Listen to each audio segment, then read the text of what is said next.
À plusieurs reprises dans les Écritures, le peuple de Dieu est encouragé à chercher la face de Dieu. Un verset familier déclare: «Sur mon peuple sur qui est invoqué mon nom s'humilie, prie et cherche ma face. Et si il se détourne de ses mauvaises voies, je l'exaucerai des cieux, je lui pardonnerai son péché et je guérirai son pays.» 2 Chroniques 7,14. Si nous ne pouvons pas voir la face de Dieu, comment pouvons-nous chercher sa face?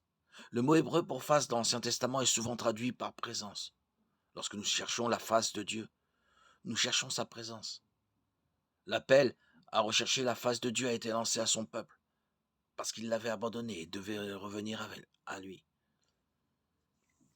Le visage d'une personne révèle beaucoup sur son caractère et sa personnalité. Les émotions intérieures d'une personne s'expriment extérieurement sur son visage. Nous reconnaissons une personne en regardant son visage. En un sens, le visage d'une personne représente toute sa personne. Pour les auteurs de la Bible, la face humaine pouvait représenter la personne entière.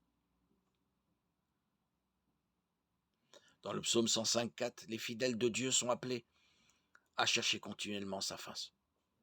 Même si nous n'avons pas abandonné Dieu, il y a des moments où nous négligeons de le poursuivre. La face de Dieu, son caractère saint, est souvent obscurci par notre condition humaine et nos désirs charnels. C'est pourquoi le Seigneur nous exhorte à chercher continuellement sa face.